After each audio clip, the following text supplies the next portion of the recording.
Okay, perfect.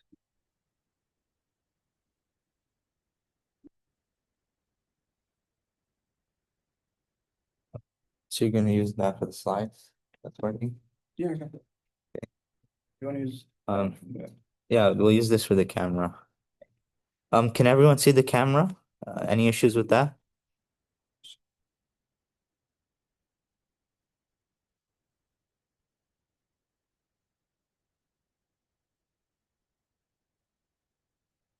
You're good. Good. Guys. Okay, inshallah. Sorry for the delay, everyone. Just trouble setting up today, and then we did not have access to the YouTube, but that should be set up tomorrow, inshallah. So we'll be doing the YouTube starting tomorrow. And then everyone has access to the PowerPoint. Can everyone see that? Yeah, alhamdulillah. Okay, inshallah. I think that's everything then.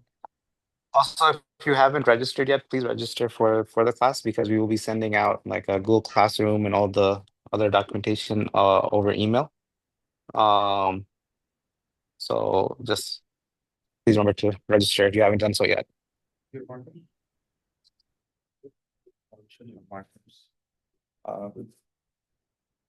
need it right away, or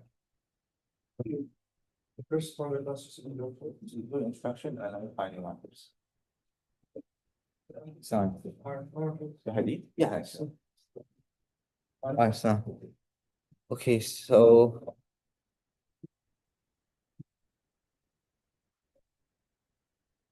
yeah, so as Zaner mentioned, please register for the class so we can make a WhatsApp group, and that'll be the primary form of communication for class updates and class notifications.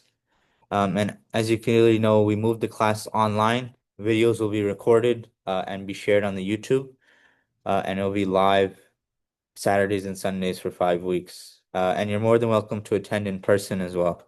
But we will communicate with that. But inshallah, Anand's just gonna get started in a minute or two, and then we'll begin.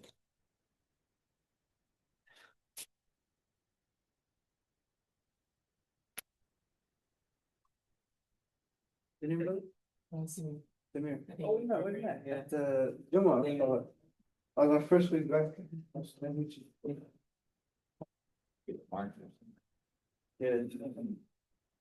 Yeah. Classes moved online. Yeah, partially online and then partially in person. You guys want to like sit next to each other? It's like weird. There's only two people.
بسم الله والحمد لله والصلاة والسلام على رسول الله.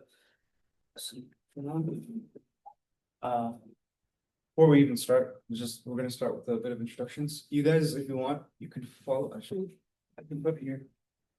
I'll put the slide in. Well, we're just gonna start with a bit of an introduction to ourselves, like as people. Um, my name is Hanan Aslan. I grew up in Queens, New York. Obviously, you guys maybe know me. Daniela definitely knows me. It's the OG. Inshallah. But I grew up in Queens, New York. I went to Brooklyn Tech for high school. I graduated and then I went and started studying overseas in Medina University. So I've been studying at Medina University for about 4 years now. My specialty is in Hadith sciences. I'm in the faculty of Hadith, and I have a passion for Hadith. We specialize in how to grade Hadith. So when you go to we're going to talk about this, the chain of narration, going to the matan, the textual part of the Hadith, and then dissecting every single part of it and understanding, okay, how, when all of these things are put together, do we come to a grading for the hadith? And what do these gradings mean? What does it mean when hadith is sahih, daif, hasan? That's part and a huge part of what we study in the university. So that's me. Let's do an introduction for you guys as well. First, we'll start off with people with us. Danielle, if you want to start, name, age, and like something you do or things you are looking forward to in the class. Uh, yeah, my name's Miguel. I'm 15, and I'm looking forward to learning about like the grades of Hadith. Assalamu alaikum. My name is Samir. I'm 20 years old and I'm interested in learning about whether hadith is sahih or if it's like a very accurate hadith or if it's not something. Can you pull up the people that are in the Zoom meeting? Just show me who the members are so I can call them. Yeah. I will start with the guys online as well. Just a brief introduction of yourself. Is there a way to make it bigger? I can't really read it. We'll start with Nabil because that's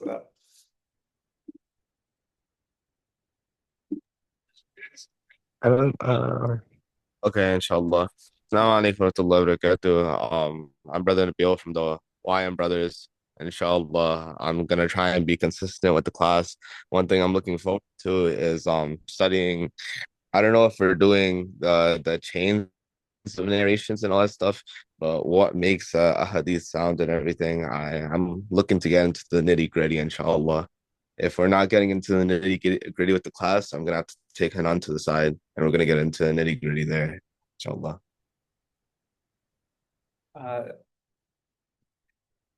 next we can should we read out the next name for us? Winnie Haryanto. Am I pronouncing that right? Winnie Herianto. I yeah, Don't have the list first. I can't. It's the slide is up.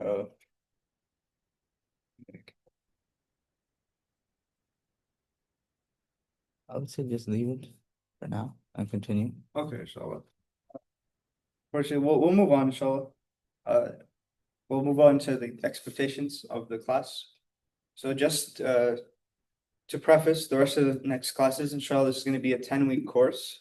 Obviously 2 hours each class. We'll go through a bunch of information throughout the classes. But what I expect from you guys, the students, is bring a notebook and a pen to class, be able to take notes, have things you can take notes with. I have class slides I'm making for each one, so a lot of the information will be on the class slides. I'll send that within the group chats. And we'll see, we might have a final exam after the class actually finished to conclude the exam, see how much you've actually gotten out of it. Inshallah, it will be an interactive course. I don't like to teach in a static way. I like to be a bit dynamic, interact with my students. Now, unfortunately, there's some stuff I wanted to do. I probably won't be able to do it. It's just there's just not enough in-person people right now. But to understand the science of hadith, having people allows you to understand it a lot better. The objective of the course, the objective of this 5-week course, is essentially just grounding a student in the taste and science of hadith, so that you can get an overview of like what is the different gradings of hadith, what is the science of hadith, and understand it a bit better. So my goal when creating the course, I wrote it down and while I was preparing this, is to create an A to Z course grounding a beginner student knowledge in the fundamentals of hadith, the history of it, the scholars in the field, and the student gain knowledge on the fundamentals of how the science of hadith works and how they can prosper in the study of hadith analysis. I'll show you maybe an overview of what some of the classes we're going to take. We'll take topics like who are the 6 imams. We hear this term, the kutub al-sitta. We're gonna go through all of their lives in depth next week. We're gonna take topics like what is Sahih Hadith? What does it mean when you say Hadith is Sahih? What does it mean when you say it's Hasan? What does it mean when you say it's weak, daif? And then when it's daif, what do we do with it then? Like, do we just throw it out the door? Do we actually use it? How do we use it? What scenarios are we using it? As well, how to analyze historical narrations. Because as an overview, the science of hadith really is how we analyze history, how we look at history and we say, is this true or is it false? So a huge part of hadith is doing that. The book we'll be going through is called Nukhbatul Fiqh. Is there a way to turn the TV on so that I can at least see the slides? Yep. Good. The book we'll be going through is called Nukhbatul Fiqh. It's a book made by a scholar named Ibn Hajar al-Asqalani. Ibn Hajar al-Asqalani died in 842-ish. It's basically stop sharing your slides. Stop sharing my slides? No, keep sharing them. Can everyone see the slides on the Zoom? Yes, the slides are there. Okay. Yeah. So the book Nukhbatul Fiqh, it's a classic book that's used. You'll find it in most madaris, most places where the science of hadith is studied. Basically, Ibn Hajar al-Asqalani, in the 9th century Hijri, he comes and he says, okay, I'm going to make this book, and this book is going to be a summary, a basic summary of everything you need to know in the science of hadith. So it's a beginner student who's entering the science of hadith. He'll start studying this, and if you take it genuinely after being in the science for a while, it gives you a solid grounding and overview of the sciences. This is a picture of the book. It's what we'll be going through, inshallah. We won't be sticking to it word by word, but I'm covering all the concepts that are mentioned in it, inshallah ta'ala. Next we have just understanding. Oh yeah, now we can actually start the class. So this is one of the things I need to do that's a bit more interactive. We're going to start with an activity and we're going to do word association. So I just want you guys, when you think of the term hadith and science of hadith and all this, what are words that come to your mind? We have hadith. Now, what are words that come to mind when you think of the concept of hadith and the science of hadith? Memory. صحيح. Sahih. Memory. متواتر. Tawatur. Someone's clearly studied. MashaAllah. Chain of like narrations. Chain of narration.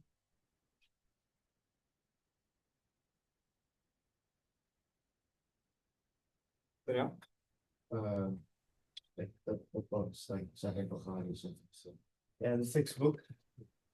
Or सही सही सत्ता सही बुखारी इब्ने माजा इब्ने मुस्लिम Tirmidhi yeah, Ibn Majah, Muslim, Tirmidhi.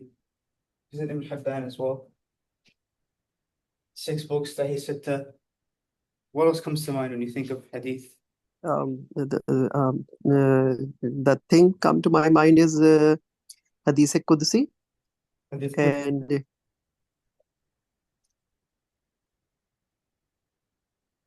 Sahih Hasan Daif Naif. Inshallah.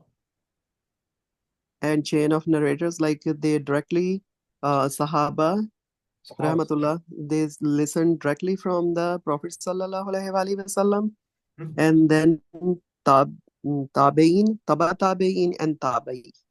Tabi'in, yeah, Atba' Tabi'in.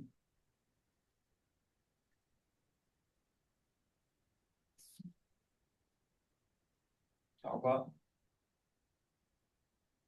What else comes to mind? What do you think of? You hear the word hadith, you hear the word sahih, you hear the word hasan. Like what are concepts you've interacted with in your life? Well, when you see this word and you see this concept, in your own day-to-day life, in your own studies, in your own circles of knowledge?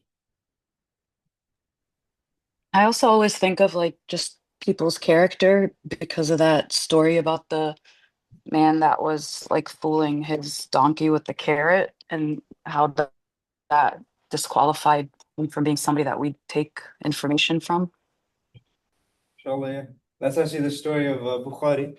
And we're gonna get to that exact story next week, inshallah. It's a very interesting story.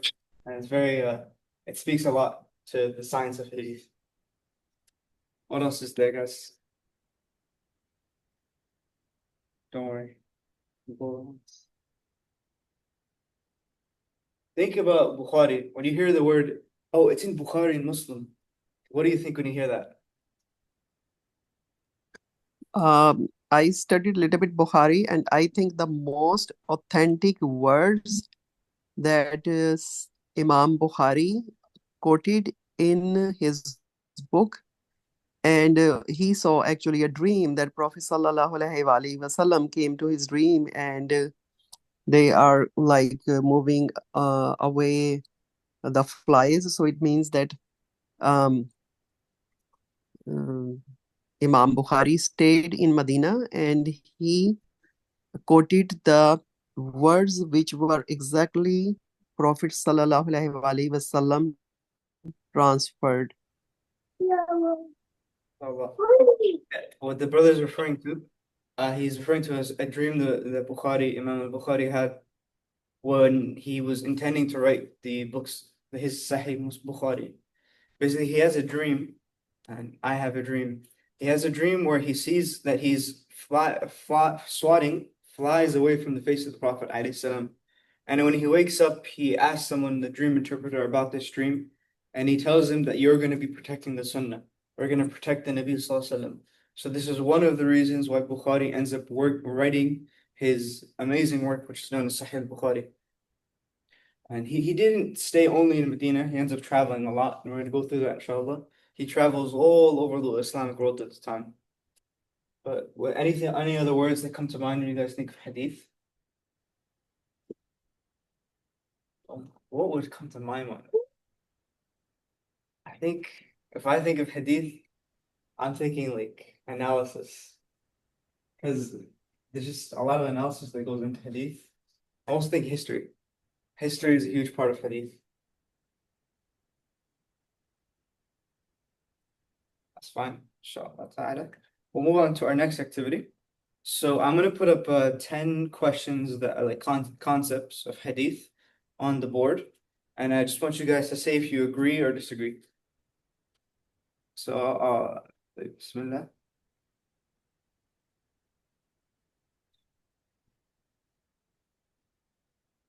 All Sahih hadith are found in Sahih Bukhari and Muslim. In the Zoom call, just raise your hand if you agree. And if you disagree, just don't do anything. And for the brothers in person, raise your hand if you agree with the statement. All Sahih hadith are found in Sahih al-Bukhari and Muslim. Nobody raised their hand. Alhamdulillah. This is not a true statement. There's a lot more authentic hadith outside of Sahihain, Bukhari and Muslim, that are known. But Bukhari and Muslim are considered the most authentic works after the Quran, meaning that everything, 99% of what is in these books is Sahih, but not everything. And that's a discussion we'll get into, inshallah. Is every hadith in Bukhari and Muslim Sahih? Hadith were memorized, they were not written down in the Prophet's lifetime. Raise your hand if you agree with the statement.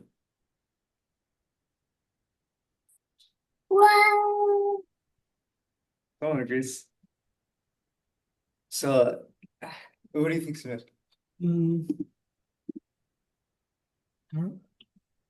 Probably true. Probably true. Danielle, true.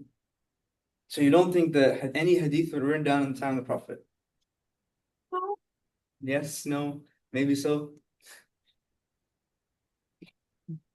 So actually, we're gonna get into this tomorrow.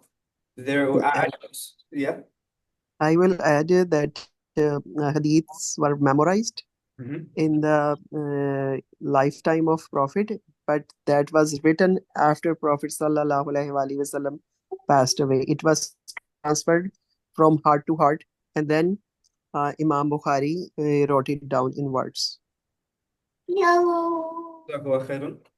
Part of that is true, and part of that isn't. And we're going to take this tomorrow as we go through the history of Hadith literature and the history of the compilation of Hadith.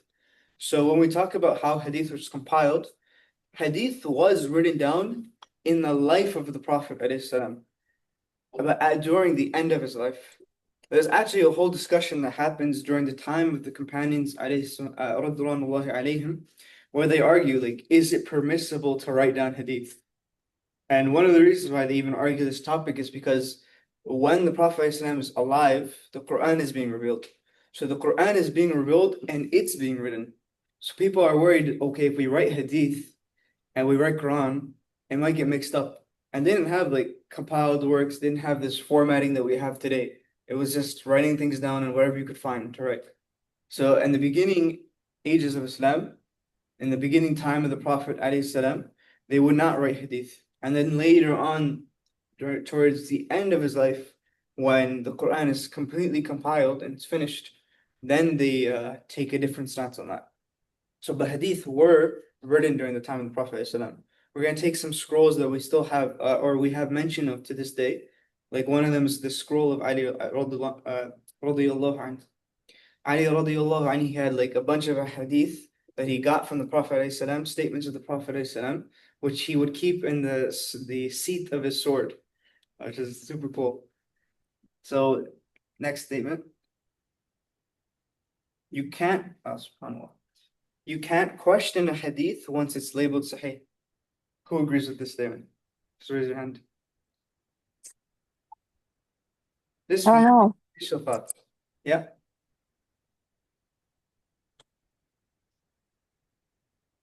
Anyone, Nabil agrees with this? Initial thoughts. You don't have to know the answer. We're gonna get, this is all stuff we're gonna take in depth. I just want to know what's like the preconceptions you guys have. What are the thoughts you're having in your head? Do you think this is true, guys? No. No? So that's good. Wait, actually, you gotta look at the context of the hadith as well. So there may be two, say, hadith that like they sound like they contrast, but when you look at the context behind it, there's like a reason why it's a little bit different. So it's kind of dependent. Mhm. And when I say you can't question, I mean you can't question the authenticity of it. So if we find a hadith and someone has said this hadith is sahih, are we allowed to say maybe it's not? You would agree? Like you question them. Yeah, you question them. You would question that. And that's the correct answer. Because a grading of a hadith, saying that it's sahih, is in of itself a work of ijtihad. Someone had to do academia and had to rigorously work to get to this ruling and this grading of the hadith. But someone else can also do rigorous work on this hadith and find it not to be sahih. So that's an important thing to understand, especially nowadays, I would say, when you find different groups and both groups will be telling each other, one group will say, it's sahih, it's in Bukhari. And the other group will be saying, well, we think it's not sahih, or we think this other hadith is more authentic, is more reliable. Next statement, women weren't involved in hadith transmission. Anyone agree with the statement? No, you won't get canceled. Yeah. Yes, I would say Prophet's wife, Hazrat Aisha, she is the one that who lived 50 years after Prophet Sallallahu Alaihi Wasallam passed away. So she quoted the most hadith in the books of hadith. Mhm. Yes, say Ummuna Aisha radiallahu anha, the mother of the believers, our mother Aisha radiallahu anha, she's known from being what's called the mukthirun, those who are prolific narrators, those who narrated a lot of hadith. I think the number is over 2,000 hadith. So she had a huge role in narrating and spreading hadith throughout history. This book that I put a picture of here, it's Al-Wafa bi Asma' al-Nisa. It's a book that was written by Muhammad Akram al-Nadwi. He's in the UK right now. basically he compiled all of the hadith narrators that were women. And it came out to this huge set and this huge volume. So obviously you can see that women did have a role in hadith transmission. Was it as big as the role of men? We're not arguing that. But to say that they didn't exist is a false statement. The next claim, scholars of hadith always agreed on every hadith's grading. I kind of already gave the answer to this. Who agrees with this statement?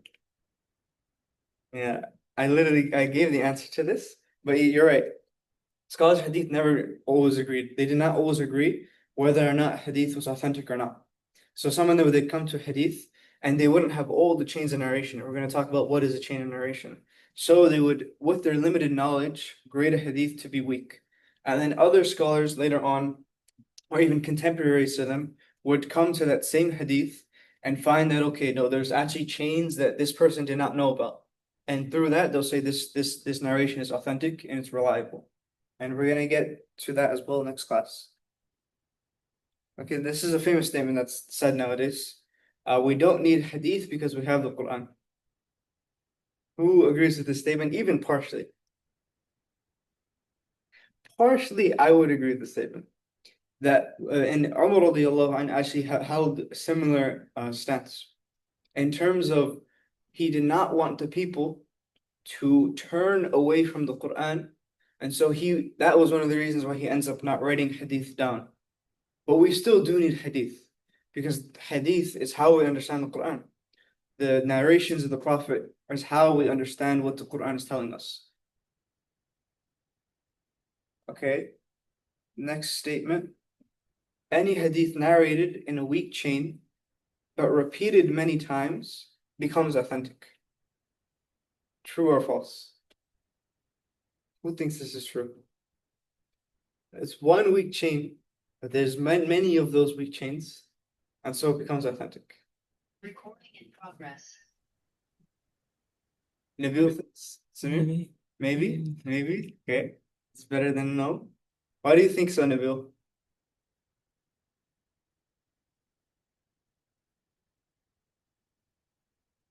Okay, Nabil, thank you very much. So why would you think maybe so? Like what's going through your head? Maybe because like so many times it's been repeated, I guess it could you could maybe say like it's not completely accurate, but like in the middle, like Yeah. And this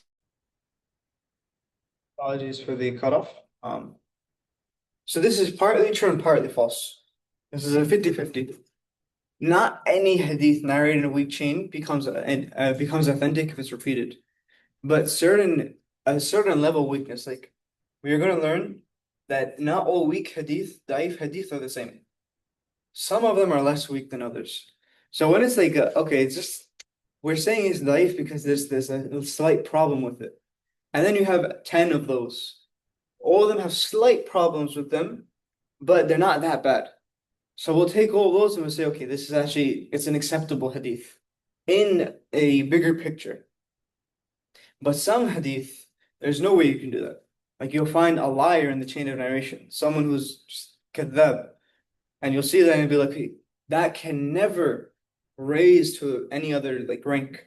It can never gain more authenticity because it was already so weak. There's a liar in the chain. So you throw that out. So that's one idea we're going to be talking about as well. Now this is the important one. Anyone can grade a hadith if they read a few books on the subject. Who agrees with this? Dana, you don't believe this? You don't believe you can do it? Anyone in the Zoom call agree? Do you think this is true? I mean, Anand's entire education wouldn't be worth it if anyone could do that. Hey, man. This is just not true. It's true to an extent, but it's not entirely true. When it comes to grading hadith, and we're going to talk about this today, there is a certain formula which will, and inshallah we're going to go through a general formula.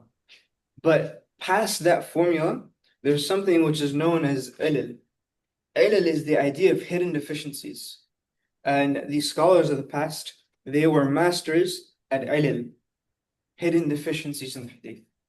So they could, because of their constant work with hadith, they would find things which nobody else would understand. But they'd pick it up because they were just so constantly trained in the field. And in books of hadith, you'll find that they compare them to a jeweler. When you give a jeweler like a fake diamond, good jewelers will know right away. They'll say there's this, there's this. And how do they know that? It's not because they read a book or they studied or they just, were, it's because they were in the field for so long, they can tell a real diamond right away. And so this is the comparison they give to the scholars of hadith. Sometimes they get a gut feeling and they can't explain that gut feeling. But because they have so much practice and knowledge in the field and so much experience, we say, okay, we'll trust your gut feeling because you're someone we can trust. Yeah, I would say there that is called the Sakaravi, which we can like believe on their words, and there is a weak Ravi which makes mistakes. So sometimes we don't take words from them. Mhm. So that is a difference between Sakaravi, that as you mentioned, that they have so much practiced and they have so much authenticity and so much ilm, so they can find little things to make the hadith uh, grade,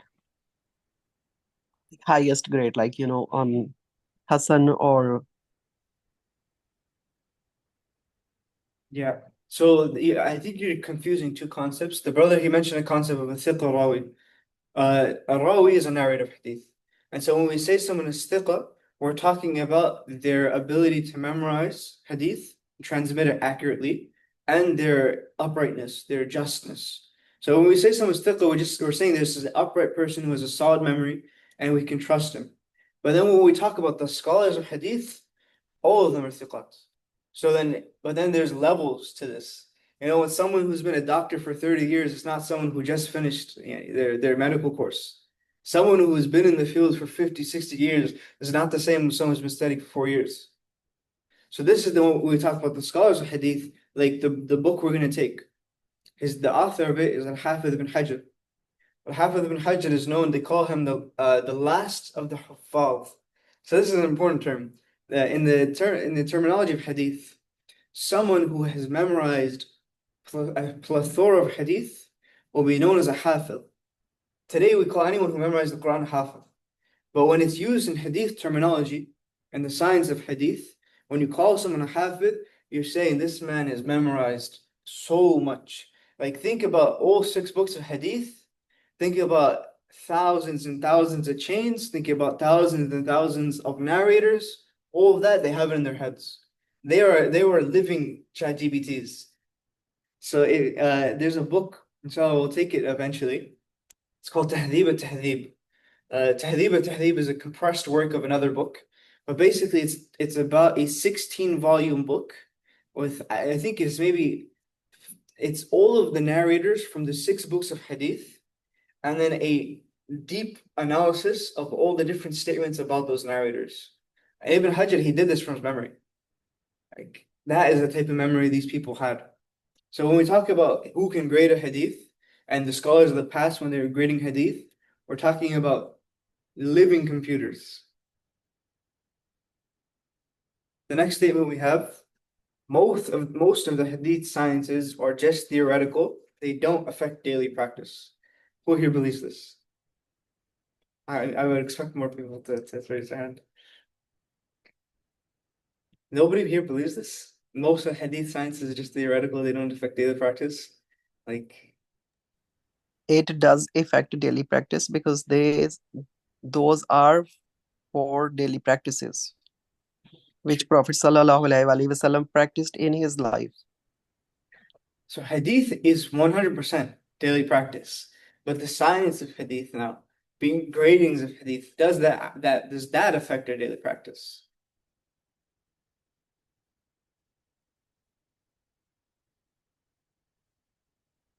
Nothing? They do. They do? Mhm. How, why? Um, like they show us how to perform like salah, for example, the steps or So why would hadith grading be relevant to that? upgrading. Yeah. Like because hadith science is more than just the hadith itself. It's about grading the hadith, it's about the chain of narration, it's about the people in the chain of narration. Why is that important? I'm just living my life, why do I need to know that?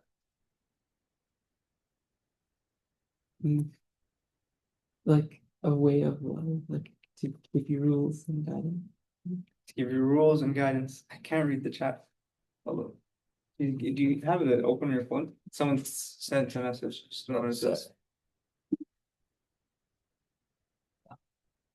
So we know which one to follow. So we know which one to follow. Yes, that is more what I'm leaning towards.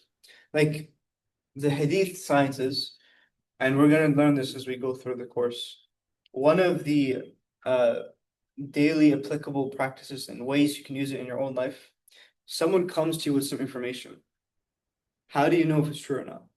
What is your epistemology, let's say? How do you classify this as okay, if it's a reliable information, is it not reliable information? Like if a random stranger walks into the center right now and he's dressed up in like a bit, he's looking fuzzy, like I don't know what the word is, he's messed up. You tell he's not right in the head. And he tells you that the mayor is coming to the center. Do you trust that information? And if you don't trust that information, why don't you trust it? Understanding that thought process. Because the science of hadith helps you understand how to think.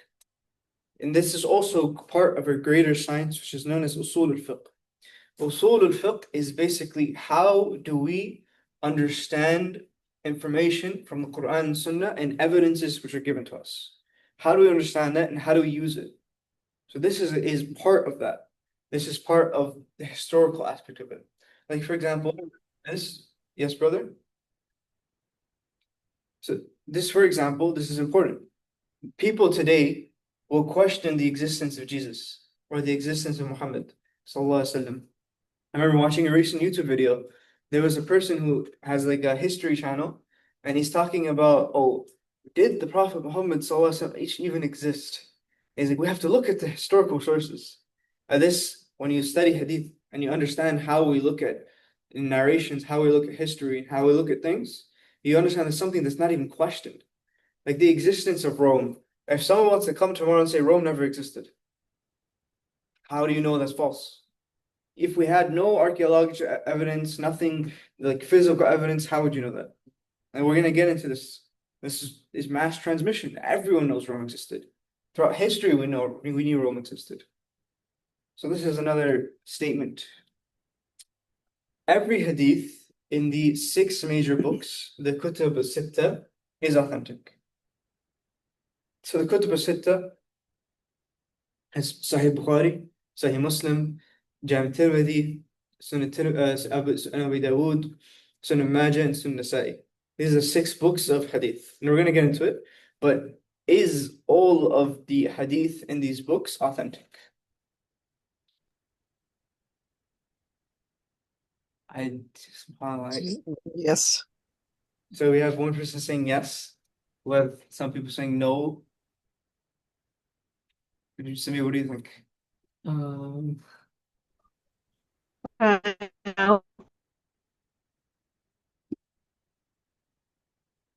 Fifty-fifty? Yeah, Like somewhere like somewhere right.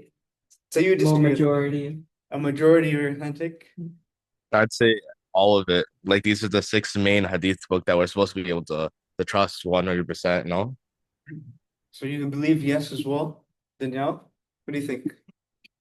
You think no? Why do you think Yeah. no?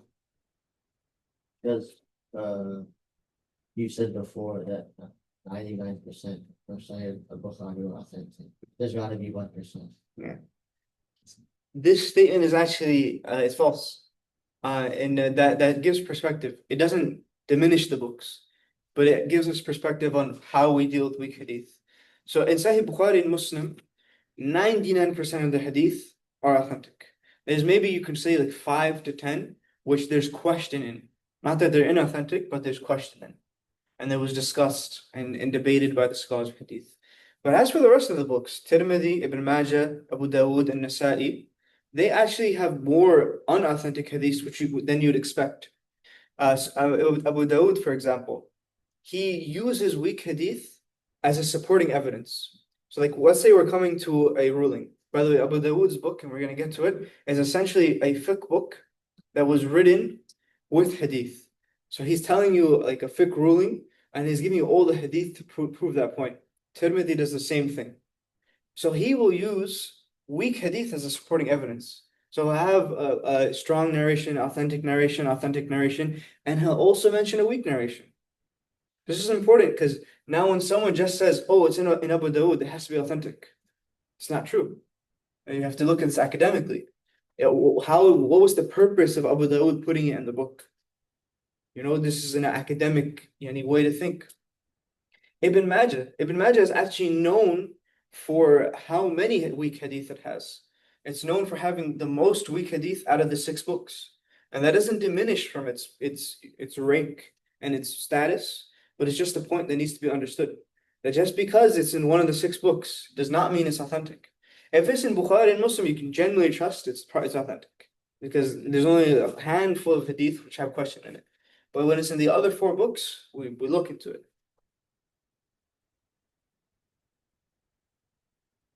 A person can memorize thousands of hadith and still not be a scholar of hadith. Who agrees with this statement?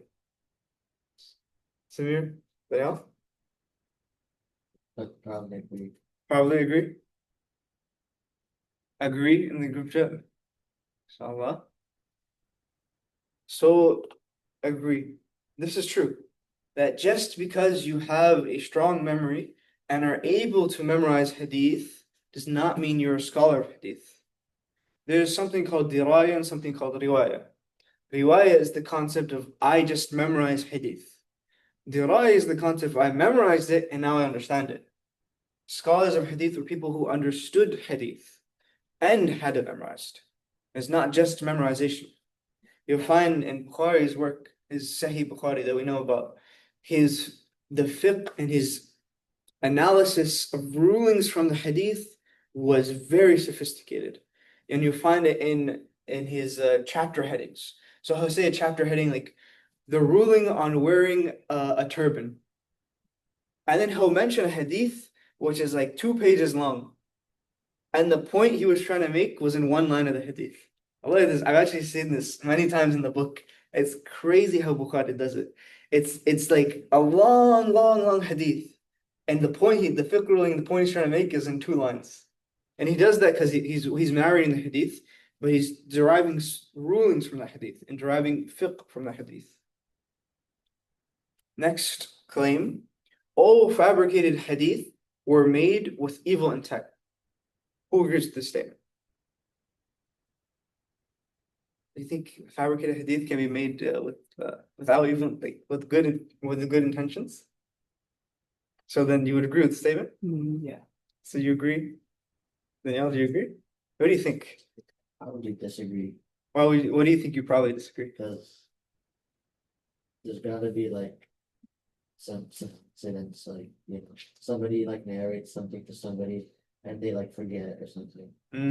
So when we talk about fabricated hadith, this means that someone made up a hadith intentionally. Oh, yeah, that should be. Yeah, It's always going to be evil. yeah. What do you guys think in the chat? Always going to be evil? There's always like a nefarious intent behind it. Nabil agrees. I have no idea what that says.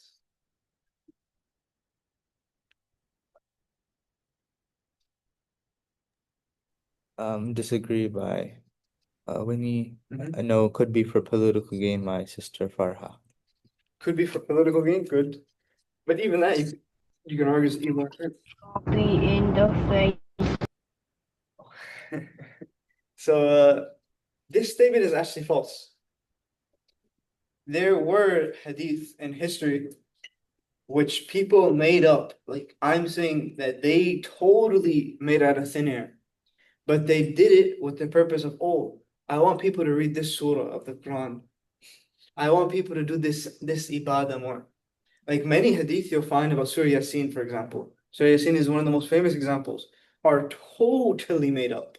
No chain to them, no any form of analysis, totally made up.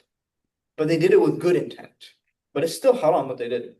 It's still a bad thing what they did, but they did it because, oh, I want them to come back to Islam. I want them to do this ibadah. I want them to read this surah. So not all evil actions were done with evil intents, but it's still an evil action at the end of the day. Yeah, I would say Prophet Sallallahu Alaihi Wasallam said that if somebody is associating wrong words with the Prophet, so he will find his home in hell. Yeah. This is a famous hadith. The Prophet ﷺ said, "Man كذب علي متعمدا فليتبوأ مقعده من النار." Whoever lies upon me intentionally, then let him take his seat in hellfire.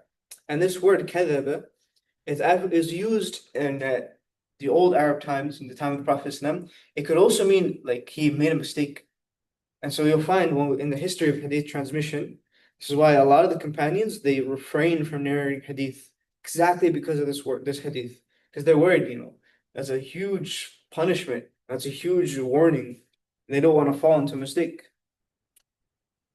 So next statement, some hadith were accepted in practice, even if they were technically, i.e., with academically, daif.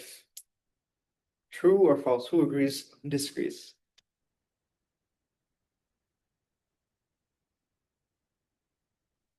Take the time, understand the statement. Some hadith were accepted in practice, i.e., we're acting upon the hadith, even though it's technically a weak hadith. Agree? Yes. What makes you think like you would agree? Because even nowadays, like there are people that follow hadith that technically, I guess, shouldn't be, because it's like Okay, but okay. I would say that there were few hadith were daif because only few people saw Prophet Sallallahu Alaihi Wasallam practicing that. Like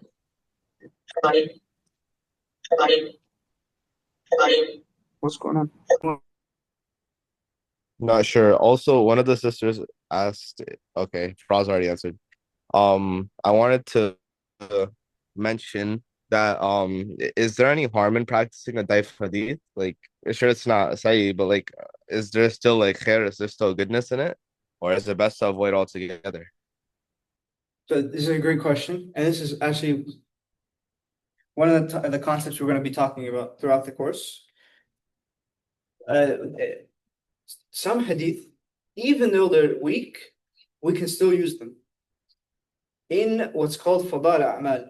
Everyone knows the tablighi book, Fadal A'mal. We're not talking about that book. We're talking about the general concept of good actions that don't have rulings attached to them. So some weak hadith will actually be implemented and used. In history, you'll find this in a person's in life, even though they're not authentic. And okay, another point to show the role of weak hadith. Weak hadith throughout the history of Islam was never something that was just put it to the side and don't look at it. It was always used, not in action. In action, there has its uses in certain cases, but in terms of history, in terms of tafsir, in terms of qira'at, in terms of all the different other sciences, it's something that would be utilized. It would be something that's used in the books. Look at any tafsir book. You find there are weak hadith that are used in there. Look at all of our history books. تاريخ بغداد, تاريخ دمشق, البداية والنهاية. Many of these books, you actually look at the chain grading of the hadith, you'll find that it doesn't come up to par with our standards of the hadith standards. Even some narrators of hadith, some narrators from the other sciences, in the science of hadith, it might not be someone we rely upon, but in the other sciences, we rely upon them. So there's all What? Oh, sorry. I was just gonna ask. Isn't there also a concept of using a group of daif hadiths to basically help support an opinion? Like even if you don't have a strong narration on something, If there's a quite a few weak narrations on the same topic, they can be used to give an opinion as well on Yeah. this topic.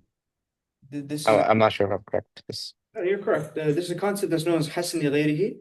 But this hadith, that hadith, no one would disagree. We can use it.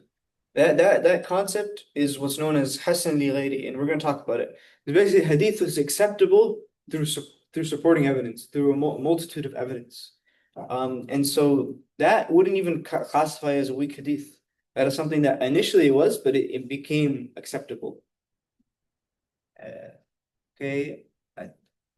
I'll have two more statements, inshallah. Sahih Bukhari was the first recorded work. Was it the first? I didn't go in the lead. 1 second. yeah, These guys. sorry, there was some, I think, issues with the internet. So I think a lot of what you just said in the last maybe minute and a half was cut off since I think I asked my question. Okay, I'll repeat the answer then. So I said the concept you're talking about was what's known as Hasan li ghayrihi. This is a concept which is basically it was initially a weak hadith, but through supporting and corroborating evidence and through multitude of this narration, it no longer became a weak hadith. So it wouldn't even be classified as a weak hadith to begin with. Sorry, in the final stretch. The next statement we're going to take is Sahih Bukhari was the first recorded work in hadith. Who agrees with this statement? And if you disagree, if you know a book that was before Bukhari, please mention it. Okay, I can actually see. Okay. Yeah,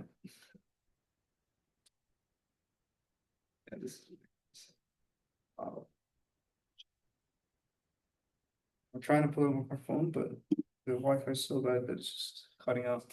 Cutting out again? Cutting out again? Yeah, go.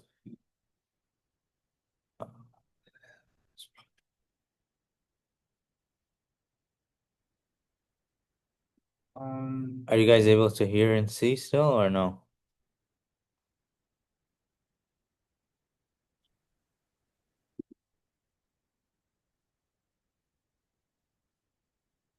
Apologies for different. We can see, but the voice is not clear. The voice is not clear.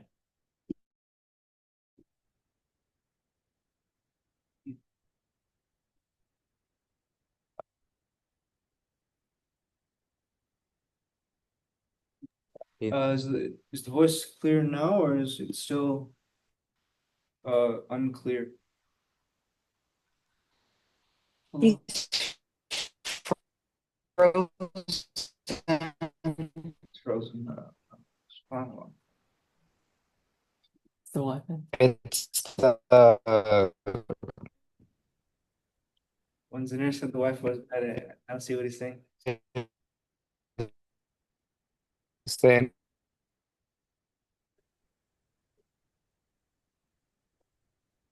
Okay, can you guys hear and see now? Testing, 1, 2, 3. Yes. Okay. Okay. we also apologize to everyone for technical difficulties. It's our first time doing a live online session class, so we apologize. We're gonna try to fix these issues and hopefully make sure we have less technical issues moving forward. But we just ask you guys to keep patience with us as we get through this. So the statement we're taking now, and this is the second and the penultimate statement. Sahih Bukhari was the first recorded work in Hadith. Who here agrees with that? You don't have to know the answer, but if you think it's true, this has been a great lecture so far. Thank you.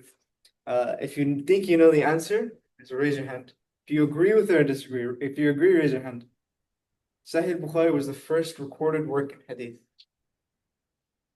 So here, you Disagree. disagree? Disagree. Yeah, What, disagree. what was there before it? Imam Malik's Muwatta. Yeah, that's correct. There were many works in Hadith before Sahih Bukhari. One of the main famous ones is Muwatta Imam Malik. And it's actually interesting about Imam Malik's Muwatta, because he was not the first one to write one. There was many before him. And the reason why Imam Malik ends up writing his Muwatta is he finds someone else who wrote a similar work, and he's like, this is really nice. This is ajaba bihi. He was astonished by it. He liked it a lot. So he's like, let me make something to be like this. And so he ends up writing his Muwatta. And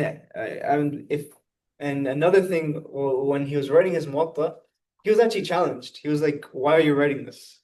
There was a Muwatta, a scholar at the time, Ibn Abi Dhi'b, and they said to him, we have his Muwatta. Why would we need yours? And he said, مَا كَانَ لِلَّهِ يَبْقَى. He said, that which is for Allah will stay. And his Muwatta is the only Muwatta we have now. There's not another Muwatta you'll find. His is the only recorded one, and that's preserved and still to us. And when he was writing his work, they were saying to him, listen, we don't need you. We have all these other guys. Like, subhanAllah. The last statement, inshallah, hadith grading is objective and there's no difference of opinion in it. If you disagree with the statement, raise your hand.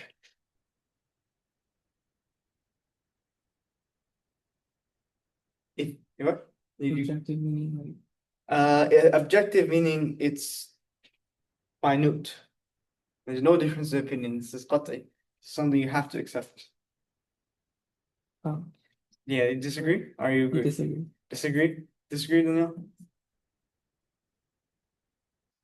Agree, Probably agree. Or why is so? because what we know today is not like. It's like a set, like, there's no like, different opinion on how to grade a hadith. From So what? Okay, yeah, I see how the question, the term, the wording is a bit iffy. What I mean when hadith, I'm saying hadith grading is I mean when we come to hadith and say it's sahih, or we come to hadith and say it's hasan, or come to hadith and say it's da'if. Oh, That's objective. Like that's one answer and there's no difference of opinion. I probably say disagree. I disagree. Yeah, as we discussed throughout, is that hadith grading is something that's just an academic work. In academia, you're not going to have a consensus on something. Some hadith you might find a consensus on it, and we'll talk about that. But not all hadith you'll find a consensus on. So that was the end of our activity. Agree or disagree? And that's the majority of like that. I was hoping that would take a good amount of time. Before we go into the next part, understanding the different aspects of hadith, I want to just open the door for questions. If anyone has any questions, any thoughts, concerns from what we've taken so far. And I'll erase the board on those. If you want to type the question, you can. I can see the chat now.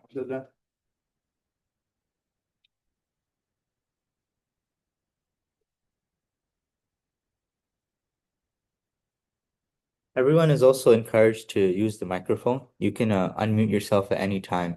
Feel free, please, inshallah. Assalamu alaikum wa rahmatullahi wa barakatuh. Jazakallah khairan for the session. I have a question. What are some suggestions you have for people who are not in ilm, like we don't have formal background in studying Islam, to utilize hadith without without getting involved in like arguments? Because scholars have different level of understanding, but for laypersons, how can we still tap into hadith science, conversations with scholars, without like contentions? Jazakallah khairan. So if I understand the question correctly, and you're free to respond, you're trying to ask us how can we engage with hadith and hadith sciences without falling into like arguments with different people? Yes. Yes, so I think a big part of that is to engage yourself with the intention of learning, and engage yourself with hadith science with the intention and the open heart of accepting being wrong.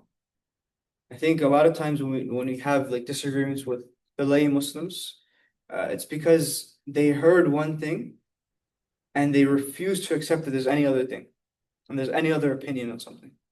And this, like, I'll give an example of how this could come. For those of you who are Hanafi, will come a lot.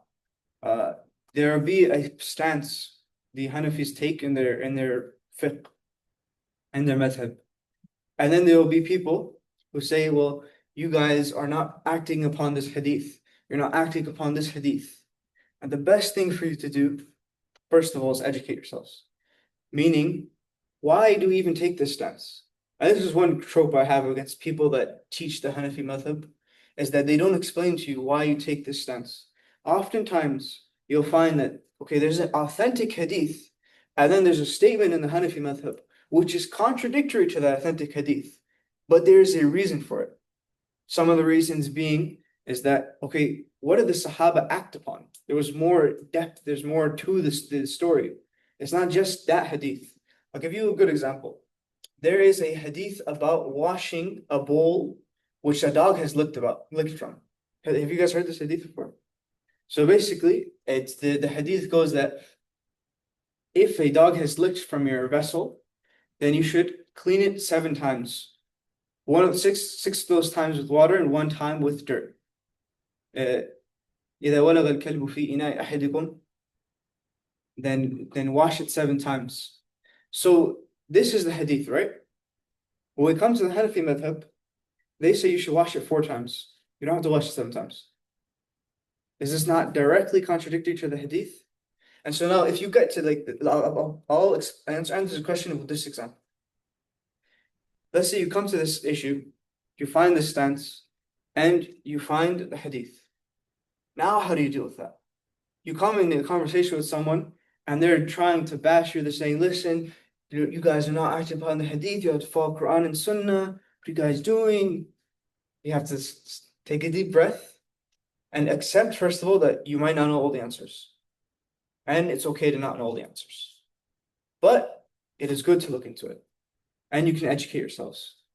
And so when someone comes to you and says this is like, understand that there is a way of understanding hadith and there's hadith. So just because that understanding is different to the direct statement of the hadith doesn't mean it's wrong. The explanation for why the Hanafis believe this, they say that the narrator of the hadith is Abu Hurairah. Abu Hurairah is saying, and he's narrating this hadith, when a dog licks from your bowl, wash it 7 times. Okay, that's step 1. Step 2 now. What did Abu Hurairah actually do?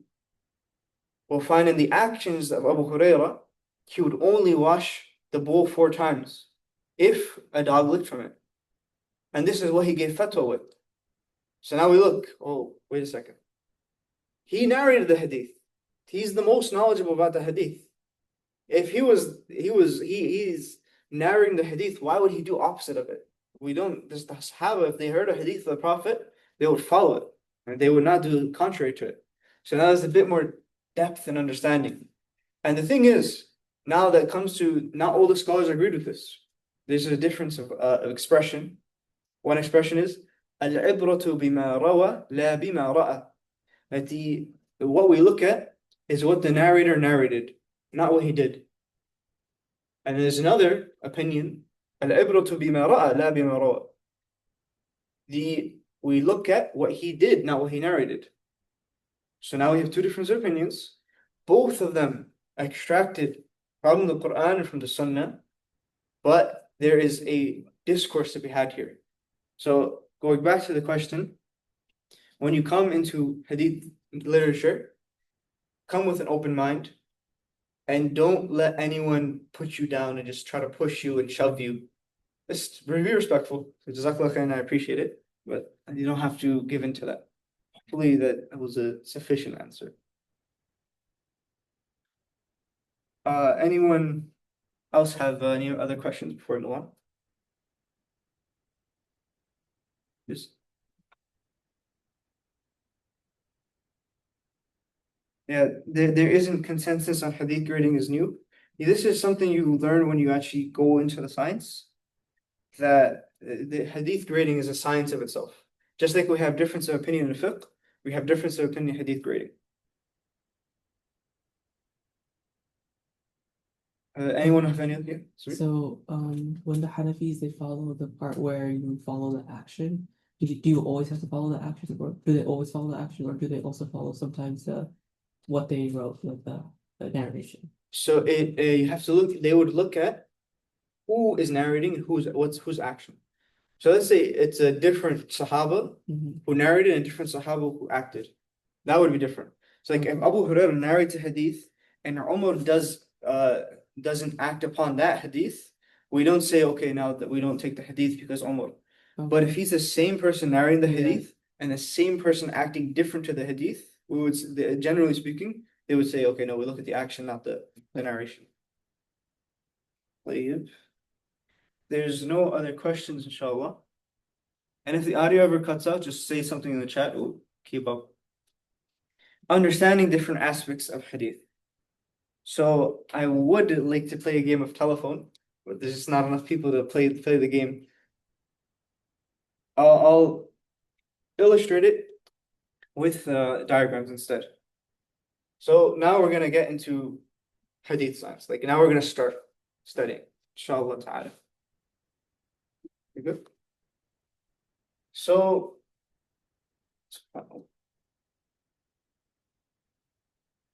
a hadith has two parts.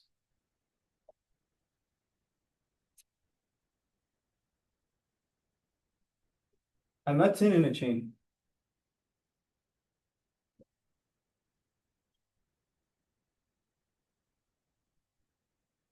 A matn and a sanad. When we look at hadith, we're looking at two things. What's called the matn and what's called the sanad. And I'll explain what they are moving right now. So look at this. Pretend this is a hadith. This statement is a hadith. We have people in the chain of narration. Let's give some names to it. I want to just be like person one, person two. No, give me a random name. Osman. Man. Samir, give me a name. Muslim. Muslim. Someone from the chat, give me a random name. Just text it. So, wait, oh, the glare.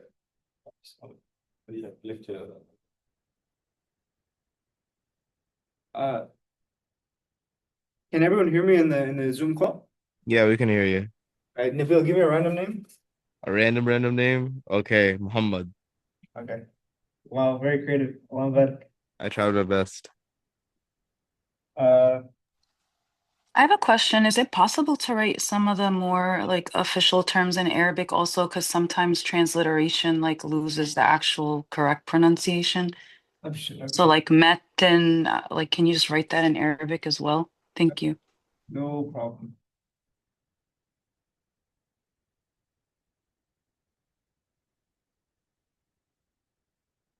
So we have matnun and sanadun. Matn and sanad.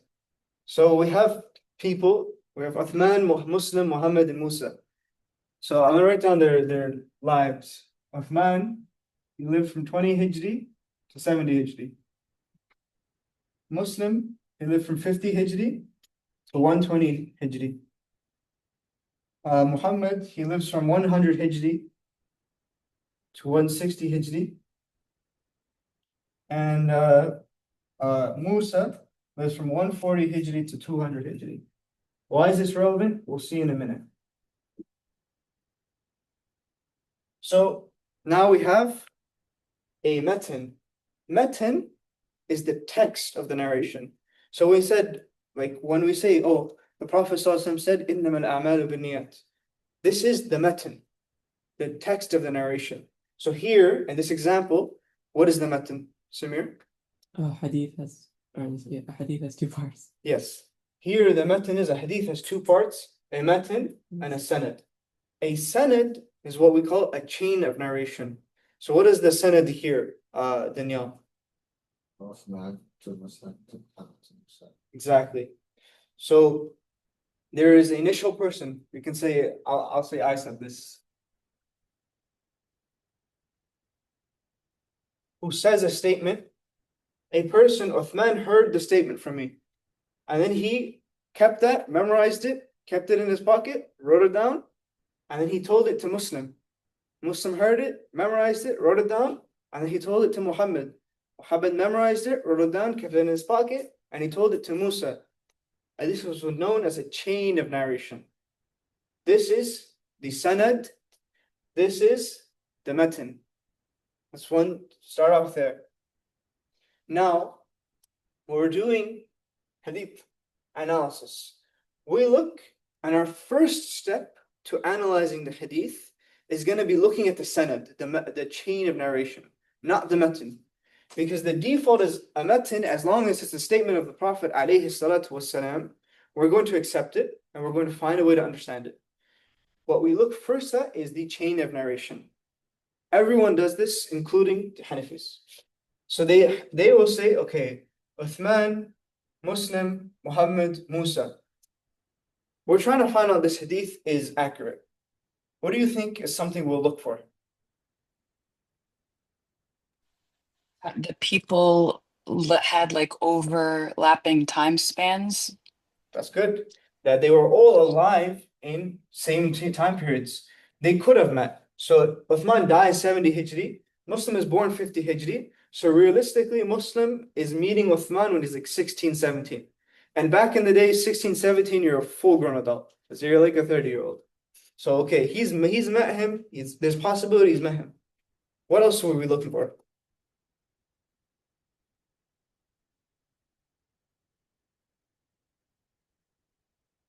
Thank you. So you look at this and you see all these people. What are you thinking, Samir? What's going through your head? The person, like, he's known to be truthful, I guess, or like knowledgeable.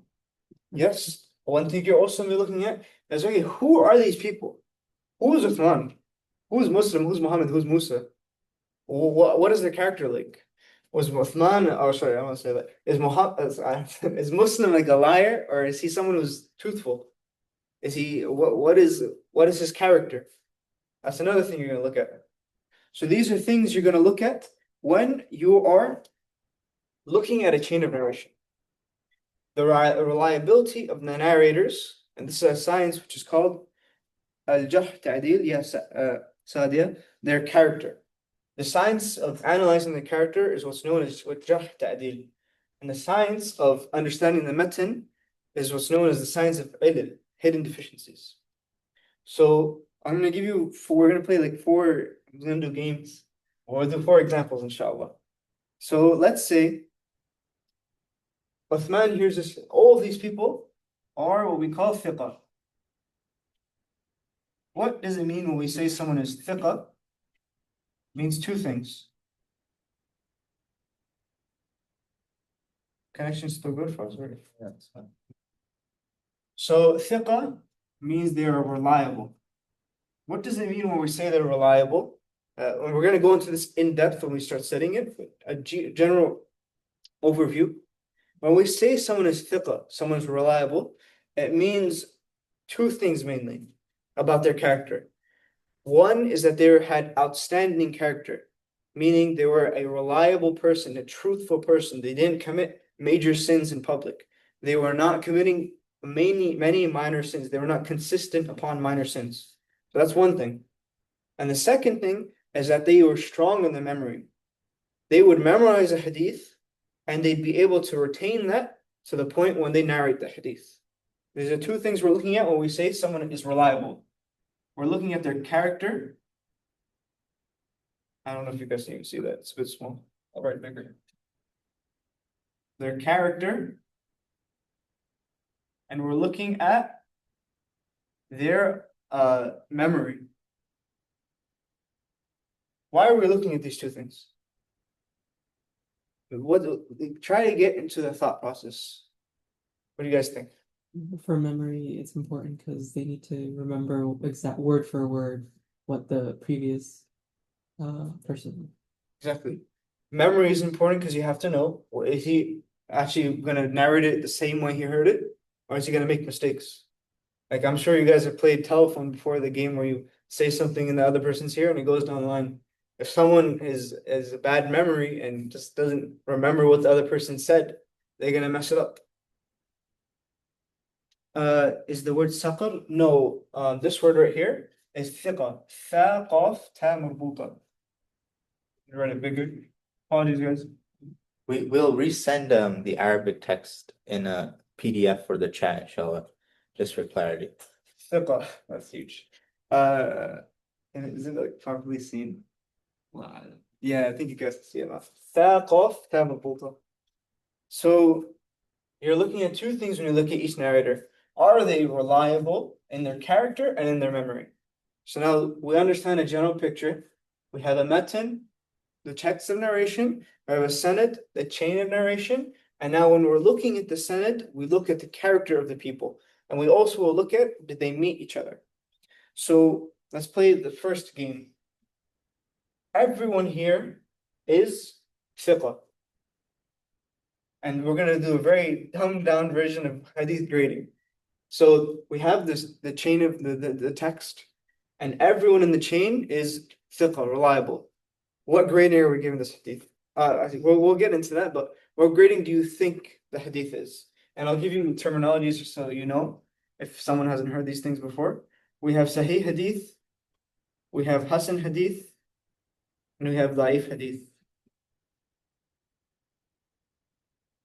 What grading do you guys think we're giving this? Danielle? Explain each term. We're gonna go into thiqa.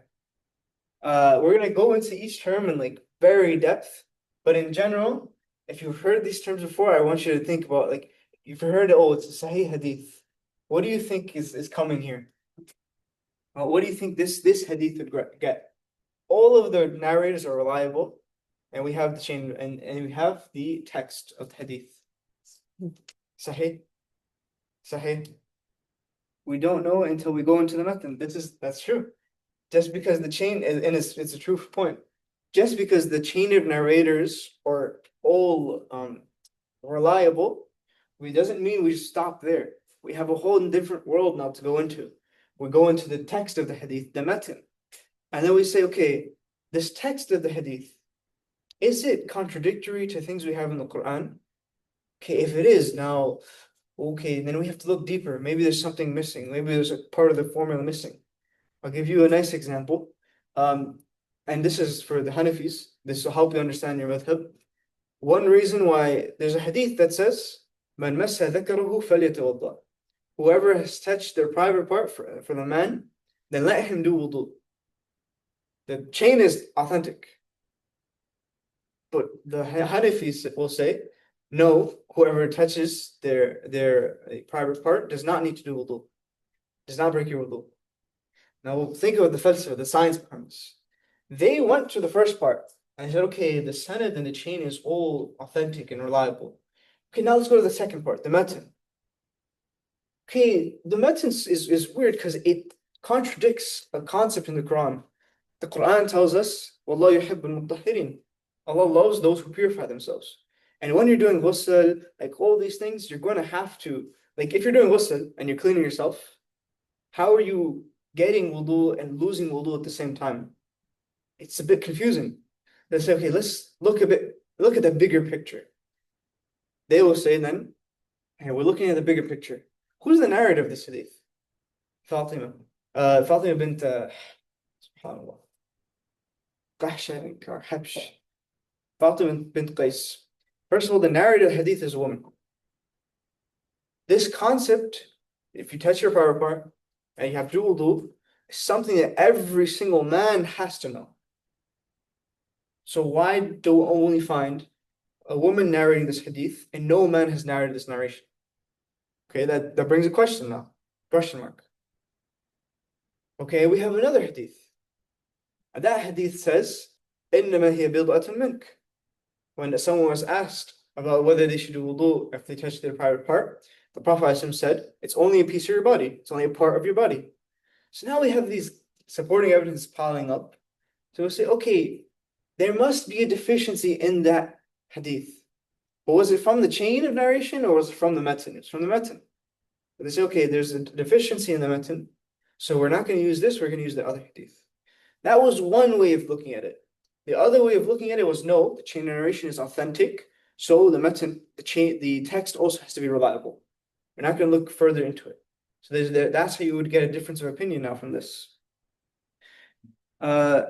Generally speaking, I know both the Hanbali and the Hanafi madhab, so I'll bring up both opinions.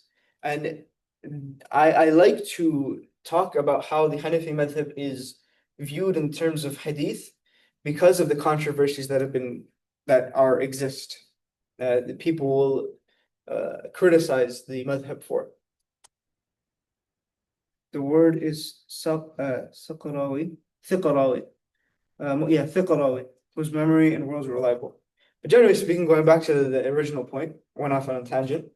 This chain of narration, and if we're doing a simple basic 101 hadith grading, is authentic. It's sahih. Okay, that's one. Now let's take another example. Let's say Muslim here. Let's pick two good names. I can't make fun of this. Muslim here. Let's say he has what we say Sayyi'ul Hifz. Sayyi'ul Hifz basically means not weak. He has bad memory.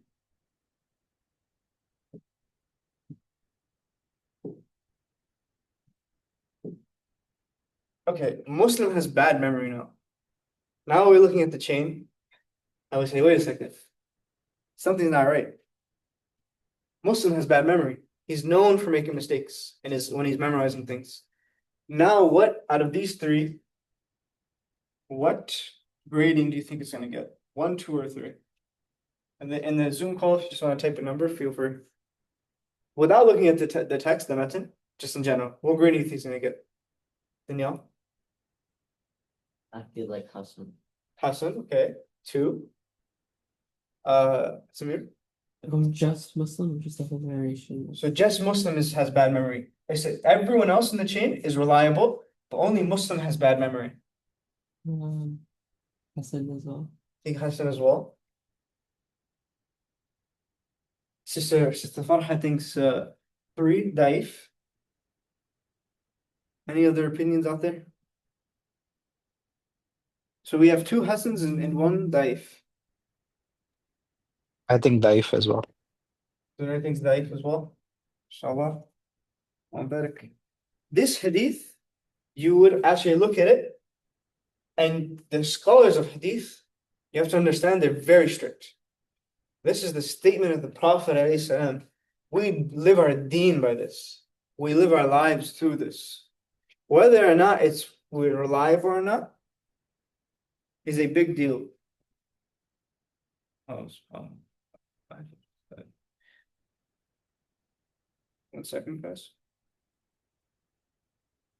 Whether or not it's reliable or not is a big deal. So they would look at this and say, that's already enough. Him having bad memory is enough for us not to trust him. There's one person who had bad memory in the chain, so we can't trust this chain of narration. So also we can't trust the textual narration. So they would classify this as daif. As a simple, dumbed down 101 hadith grading. This hadith, because there's one person in the chain narration who has bad memory, that's it. We're not trusting him. But now, we have one person with bad memory. And remember, chain of narrations for hadith, there are multiple chain of narrations you can find for one hadith. So let's say we found a second chain of narration. We have Musa, not the same Musa. We have, let's say, Isa, name prophet, Yunus, and Yusuf. So now, look at this. We have another chain of narration for the same text, and all of these people are thiqa, reliable.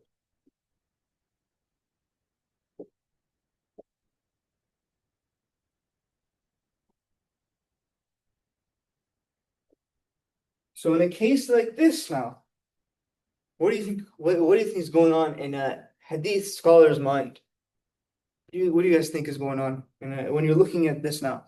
We have one chain of narration, and in that chain of narration, there's one person with bad memory. We can't trust that.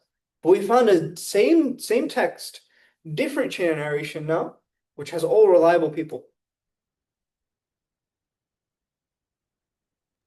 What do you guys think? Well, I would just think that the guy has bad memory, but he happened to remember correctly this time around because now I have a parallel narration with all reliable people that are saying the same thing. That's exactly how it is. That was a very good way of putting it. That he has bad memory, but that doesn't mean it's impossible for him to get it right. Like he just messes up sometimes.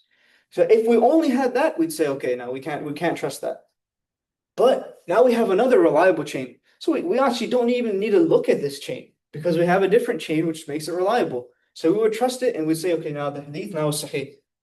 But now let's say we have a second chain of narration and both of those hadith, Isa and I don't want to say Isa, this Yunus guy in the second chain, he also has bad memory. Sayyi'ul hifz. And I'll say again, another chain. Let's say we found another chain.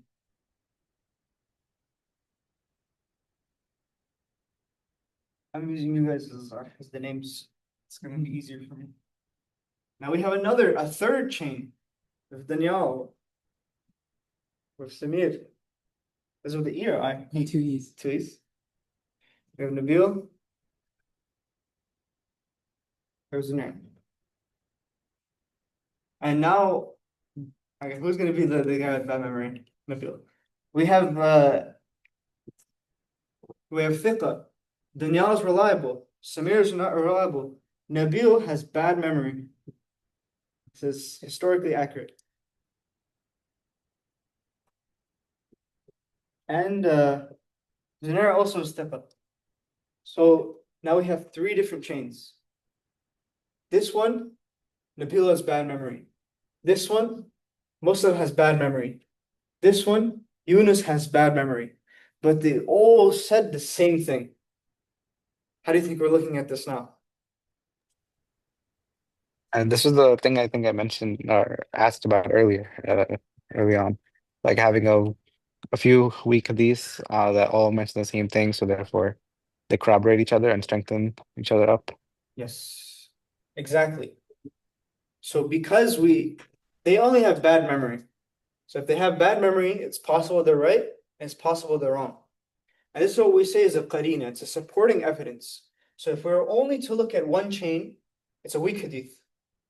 If we're only to look at two chains, it's still probably a weak hadith. But now we have three different chains of narrators, totally different people, and they're all saying the same thing. The likelihood of them all being wrong now is less. If they all had bad memory and they all came and said the same thing, it's less likely that it's unauthentic. So this will now come to what's called Hasan li ghayrihi, and we'll discuss that in detail when we get to it. But this is just giving you guys a picture, what it looks like. So this is our third example. So the weak hadith will move to the regarding to the grading from weak to Hasan Yes. because of the number of sporting people are more. That is the conclusion. Yes, because we have supporting evidence now to show that Nabil, he had bad memory, but he memorized this right this time.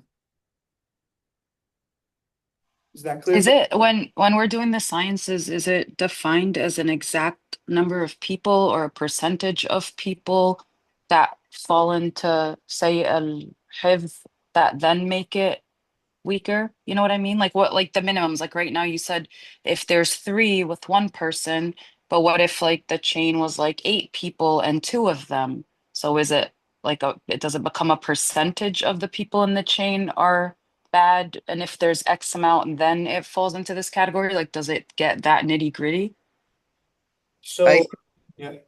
Yeah, I think the teacher was saying that the hadith, which was regarding to the grade, was at the daif level, but because of these all sporting evidences from daif hadith, it will become Hasan. Yes. So that is what I was saying. But the sister's asking a bit of a different question. She's saying like, is it a numbers game? Realistically speaking, it's not. So if they just find, if let's say it's a chain of 8 people, if one of those people is unreliable, they're gonna throw the whole chain out because the possibility that it could be wrong, the possibility that the hadith could be wrong, unless we have supporting evidence. And so it's not really a numbers game, like, oh, there's two people that have bad memory or three. It's just, think about it like this. If talking to Danielle right now, and I'm telling to him, next week we're not gonna have class. So we have class next week. In Danielle, he goes to Samir, and so you guys can actually see them, so it's a bit, you may not understand, but I go to Danielle and I tell him, look, next week we're not gonna have class. He goes to Samir, he tells Samir, next week we're not gonna have class. Samir goes to Nabil after class and he tells him, we're not gonna have class. Nabil, we know that he has bad memory. I'm sorry, Nabil, I love you for the sake of Allah. This is not personal. It's an example. Nabil, we know he has bad memory. Nabil now goes to Zunair and he tells him, we're not gonna have class next week. Is it possible that he's right? Yes. And if the thing that he was saying was more important, we would have to look at it more. But so let's say, like, so Zunair now is talking to Nabil, and he knows Nabil like makes mistakes. He knows that he can make mistakes, and he's made mistakes in the past. Zunair is not just gonna trust like Nabil right off the bat. He's going to ask someone else. He'll say, "Hey, Stefana, did you hear this about the class? Is it actually going to be canceled?" That's like you have that one friend in your friend group that you know he makes a lot of mistakes. He mixes things up a lot of the time. If he tells you something, you're gonna be like, okay, let's give me a second. Let me check if let me see if it's actually true. Now, this is like the concept, like, and especially when it's something that's so important, like the hadith of the Prophet ﷺ, then that requires more diligence. So it's not a numbers game. As long as there's someone unreliable in the chain, we're gonna have to be more critical. Yeah, I'm reading it.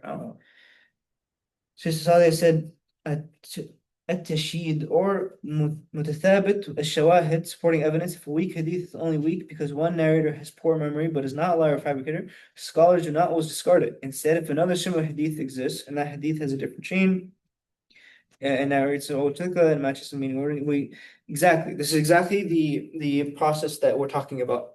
I want to talk about this. There's a term for it. It's called tawabi and shawahid. Don't worry about the terminology right now. Right now, I just want you guys to get a general picture. Like, I want you to get a taste for what we're going to come and study in the next couple weeks. So this is what we would call a weak hadith, which with corroborating evidence now becomes a reliable hadith. Like, that example is done. If anyone has any questions about the example, feel free.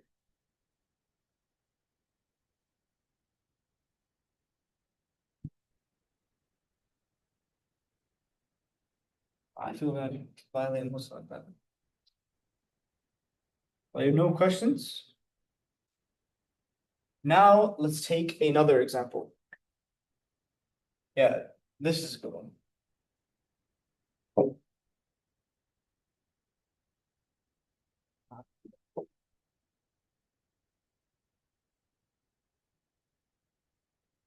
So I want you to first ignore the two chains on the sides. Just look at the middle one. Uthman, Muslim, Muhammad, Musa. Uthman is a reliable narrator. Muslim is what's known as a kadhab. He's a liar. It is known that he's lied about the Prophet ﷺ before.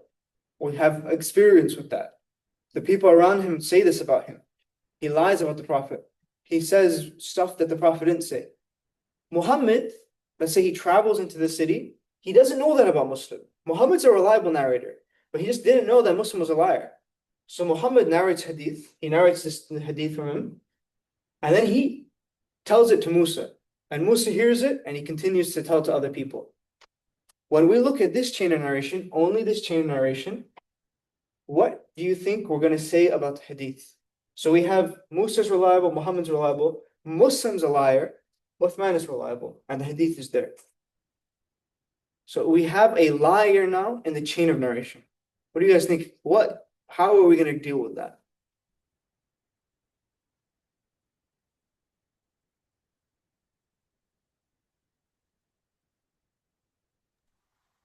Is there something weaker than da'if or we just don't take it altogether?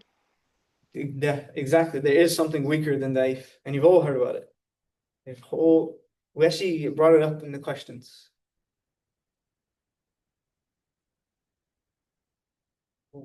So this hadith, generally speaking, are we going to class it Sahih, Hasan, or Daif? Strong, authentic, reliable, or weak? Weak. It's a weak hadith. The last example we gave was also a weak hadith. They're both weak hadith. Okay, but this one has a liar in it. The other one just had someone with bad memory. Okay, I'm sure. So this one now with a liar in the chain is way weaker than the other hadith. I have to put this into perspective. Now we find more chains of narration for the same hadith. Same wording. We have Dunya, Samir, Nabil, and Zunair. Nabil still has bad memory. And then we find another chain. Musa, Isa, Yunus, and Yusuf. But in that chain, Yunus is a liar. We know he lies in his life. He just lies about the Prophet. Now, with these chains of narration, do we take it out of being a weak hadith or no? What do you guys think? Does it still remain a weak hadith? Is this still not reliable? Or can we now bring it to the state of reliability? Can we say, no, it is reliable? No? Sabir, no? Danielle? I mean, it's only like 2 or 3 like chains. It's not that strong, is it? I don't know. So you don't think it would stop being daif? You think it would like start going up in the chain?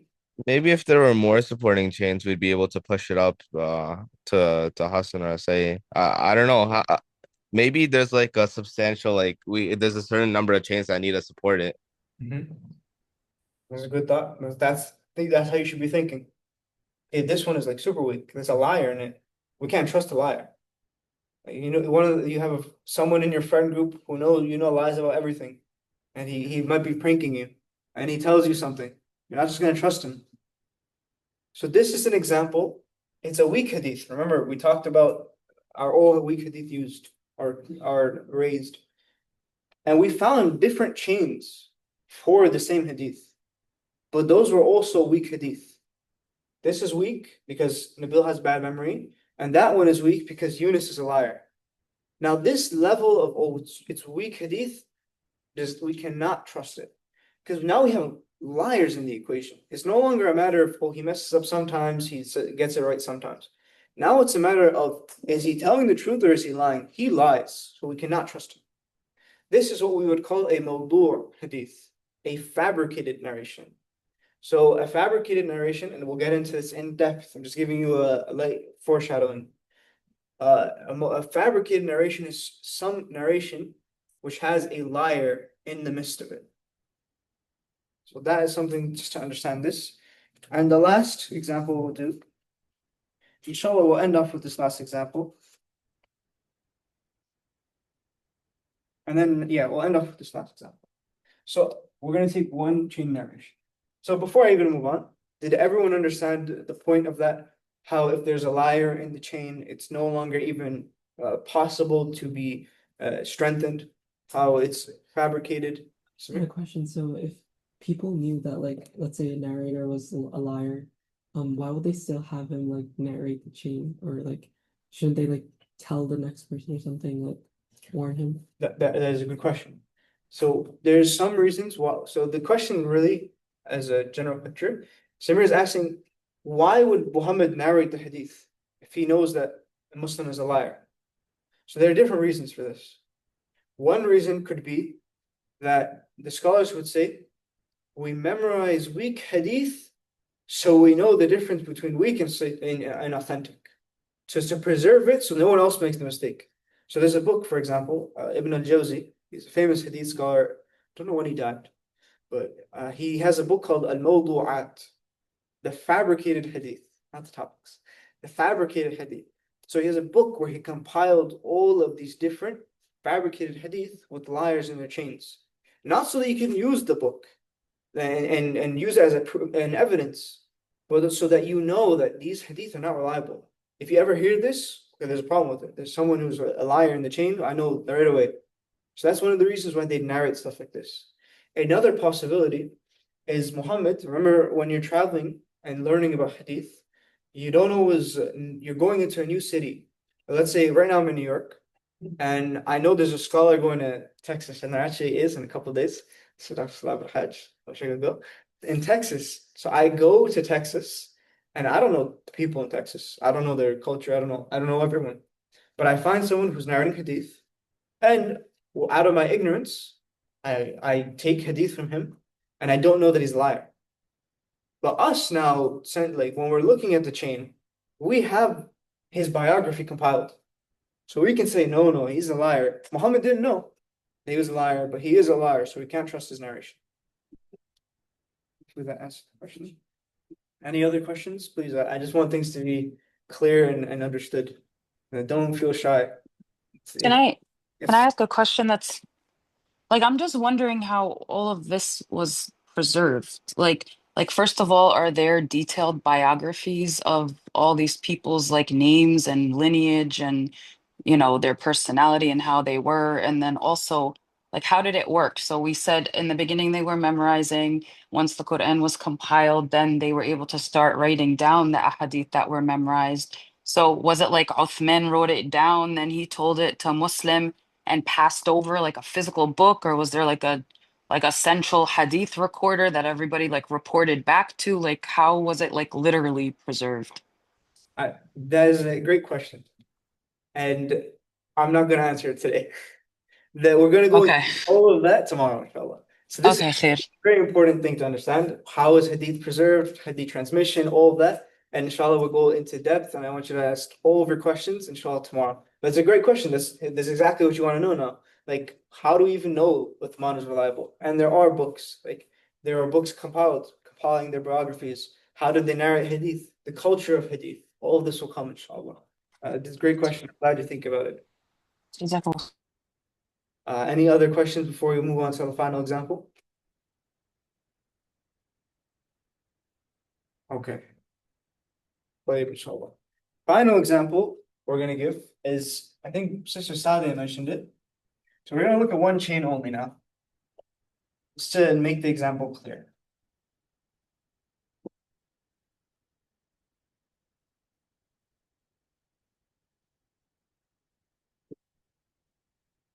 And this time,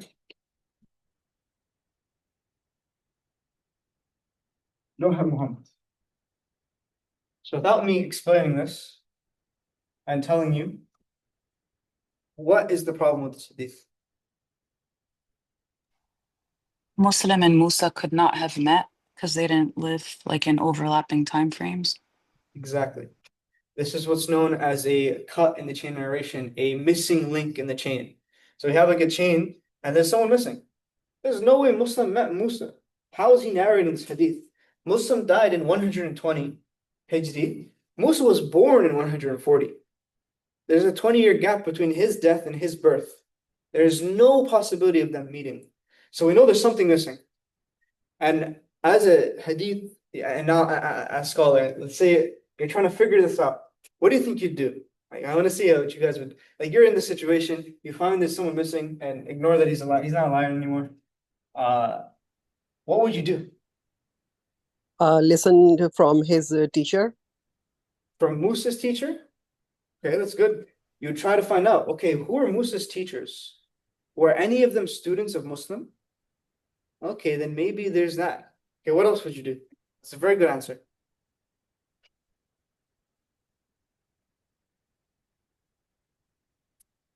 Yeah, we have to find the who was the teacher. You'd have to find the missing link. But let's say you looked and you couldn't find it. Would you just leave this leave this hadith and just say throw it in the trash? It's this week, or would you try to find something else? Hint, hint. So here you have something cooking in the head. Like maybe like a book or like something that was written down in narration. That's actually true. You try to find a written form of the narration, but even better, think about the examples we just did. How did we fix the problems we had in a chain? Oh, multiple narration. You find another set of sanad. Yes. Samir said, you will look for another sanad. You look for another chain. And yeah, Sadia said the same thing, find text. So we have this one and it's missing a link in the chain. But let's see if we find the same meten, the same text, but with a different chain. And it's connected. And you find this often. This happens a lot. This happens a lot in the earlier ages, and we're actually going to talk about that tomorrow, inshallah. So this is what we would call a inqita. It's basically a missing chain in a link in our figure.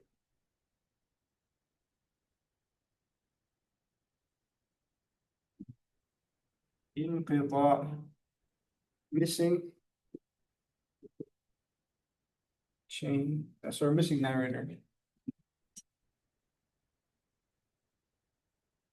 Inqita, it literally comes from the word inqata, which means literally to cut something.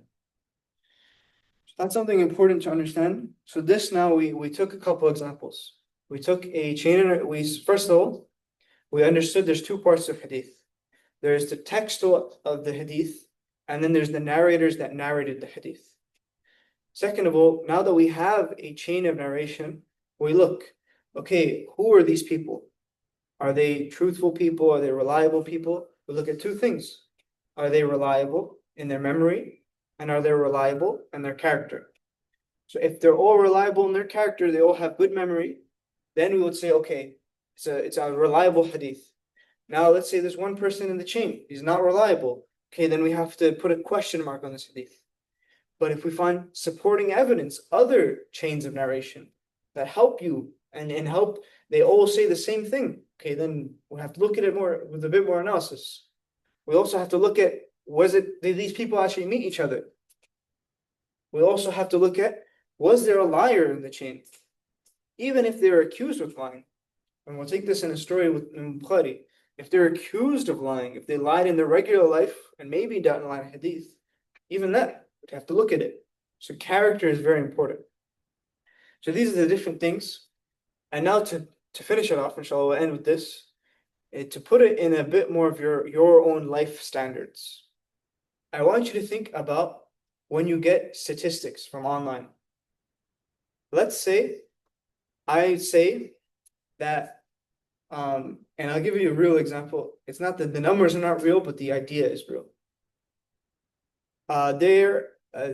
The people that live in Gaza, Gaza, Palestine, their numbers have increased, their population has increased from 300,000 to 1 million in the past couple years. This is information that is received, that's come to you. Now we'll say, okay, information, thank you very much. Who is giving me this information? Okay, it was a Jewish Zionist person telling you this. Okay, now we know they have a track record of lying. I mean, we're no longer trust this as much. Now we have a question mark. Okay, let's say now someone who's an honest, reliable Muslim is telling you the same information. Okay, now okay, what are we doing? Who is it actually? It might actually be true. But the Zionists is telling you it's because they're doing a great job at helping you and helping Palestinians, and Israel is doing amazing. And the Muslim is telling you it's because the Zionists kicked everyone out of every other part of Palestine, and so they had to cram into Gaza. So now we have also more information that's coming. One part of the information and interpretation is coming from a liar.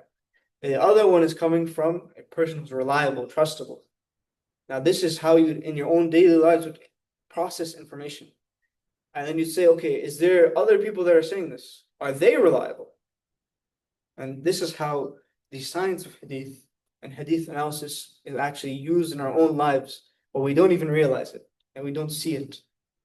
And with that, inshallah, open the floor to any questions, anything you have. Inshallah, tomorrow we'll talk about the definition, the academic definition of hadith.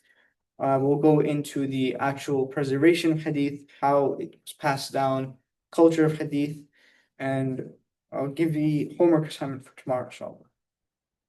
If anyone has any questions, feel free. If anyone has any expectations or questions about what we're going to take, feel free as well. Ask.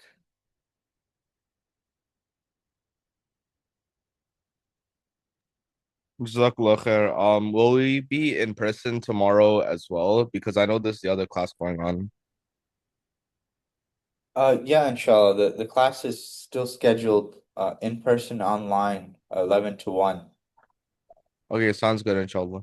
Yeah, inshallah. So anyone who wants to attend in person, you're more than welcome. And then we also have the online option.